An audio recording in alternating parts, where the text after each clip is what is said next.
Good morning, good afternoon, or good evening.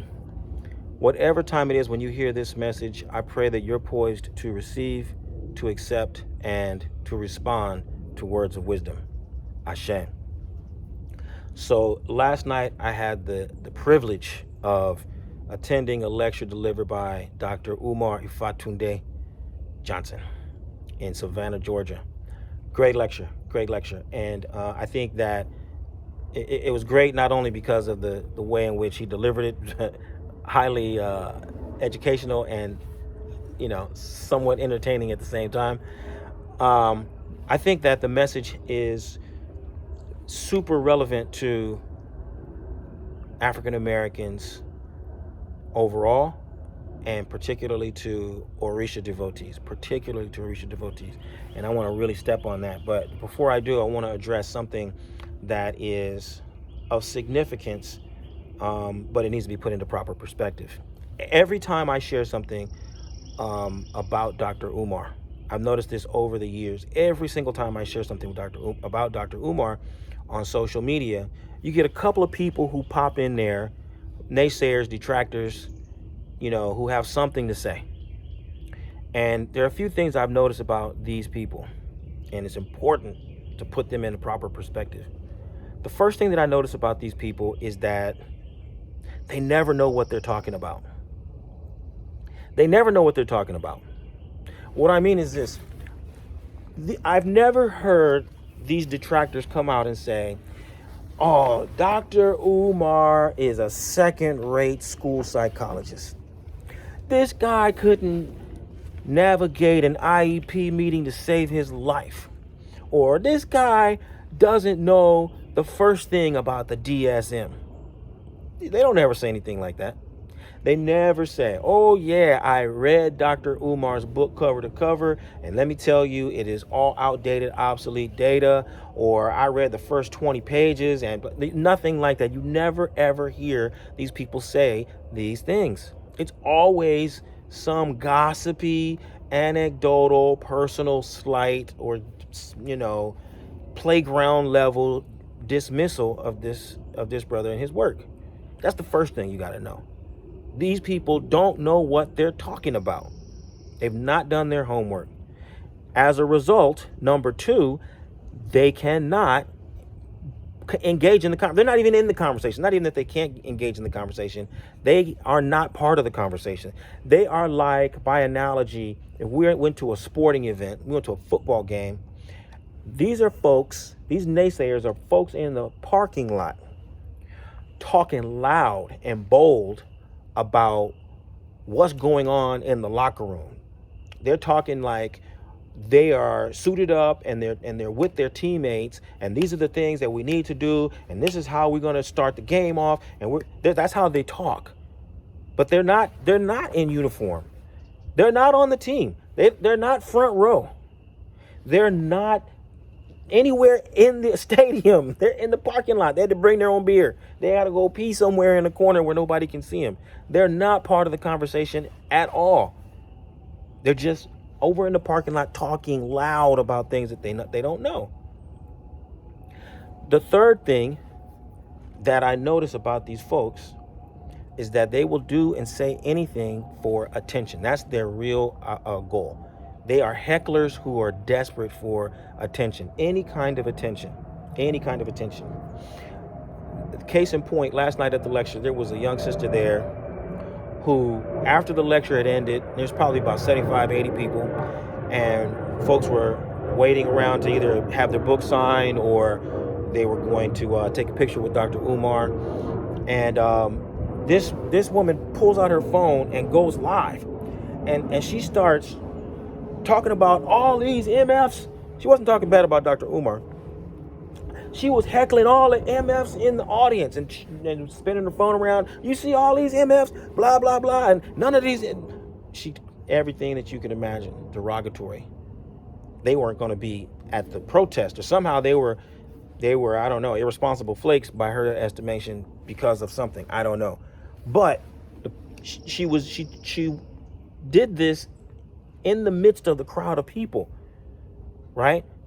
So to get her little bit of attention, because Dr. Umar had made his lecture, and now she needed her attention, and she was willing to do something like that to capitalize on the opportunity. And so these are people who really, and I said three things, but there are four things. The fourth thing is that these folks are just a loud minority, and that's what you got to take into consideration at the end of the day. They are a loud minority, just like this woman was 1 out of 80. These people who come online they're 1 out of 10,000 who just have to say something about things that they don't know, right? And so you have to put them into proper perspective, and you can't feed these, the trolls. You cannot feed the trolls. The best response to a fool is silence, and so the best response to wisdom, though, is action. And what Dr. Umar was kicking was a lot of wisdom last night. If he spoke for 3 hours, 2 hours of the conversation was about education, either breaking down the educational system or explaining the roles of the parents in the educational system, really breaking it down, really digging into the parents as a unit, explaining to them what their role was as advocates for their children, addressing the mothers, addressing the fathers, really helping the parents to understand their roles, no matter what their marital status is, and the different techniques and strategies that they needed to apply to be able to save their children and protect them from the institutionalized white supremacism as it is suppressed or expressed in the educational system. That was 2 full hours of the lecture, right? And then let's say about an hour of the lecture was Dr. Umar. What I have observed that he has done is he's taken the model, he's taken education as a microcosm for white supremacism, institutionalized white supremacism as a whole. And he's able to look and extrapolate and make these connections between what's happening in our homes and what's happening in our communities, what's happening in our schools, and linking it to what's happening around the country, around the world, what has been happening historical, the ways in which we have been able to combat these problems. He really does a good job of taking his expertise and then applying it to the big picture.